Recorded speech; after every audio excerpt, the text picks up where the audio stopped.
انتہائی ضروری مسئلہ ہے، غور سے توجہ سے سنیں گے تو سمجھ آئے گا، اور آخر تک سنیں گے تو آپ کو سمجھ آئے گی۔ آج کا مسئلہ یہ ہے کہ کوئی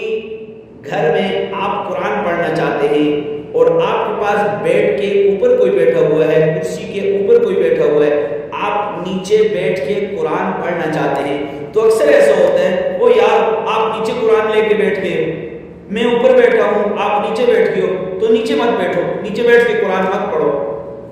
تو آیا اس کا شرعاً شریعت میں کوئی جواز ہے یا نہیں؟ تو ہم لوگ ادب کے لحاظ سے بہت غلو کرنا شروع ہو گئے ہیں، اس وجہ سے کہ میں اوپر بیٹھا ہوں، آپ نیچے بیٹھ کے پڑھیں گے، اس وجہ سے اگر قرآن نہیں پڑھتا اور اوپر جو بیٹھا ہے وہ کہتے ہیں جی نیچے بیٹھ کے مت پڑھو، تو اس کو یہ اس کے لیے مناسب نہیں ہے، جائز نہیں۔ بھائی اگر آپ اوپر بیٹھے ہو، آپ کے پاس نیچے بیٹھ کے کوئی قرآن پڑھنا چاہتا ہے تو وہ پڑھ سکتا ہے، پڑھ سکتا ہے، پڑھ سکتا ہے۔ ایک حدیث ہے کہ آپ اتنی سختی لوگوں کے اوپر مت کرو کہ اللہ آپ کے اوپر سختی شروع کر دے، اتنی سختی مت کرو۔ تو اگر آپ اوپر بیٹھے ہو، آپ کے پاس نیچے بیٹھ کے قرآن پڑھا جا سکتا ہے۔ آپ کرسی کے اوپر بیٹھے ہو، آپ بینچ کے اوپر بیٹھے ہو، آپ بیڈ کے اوپر بیٹھے ہو،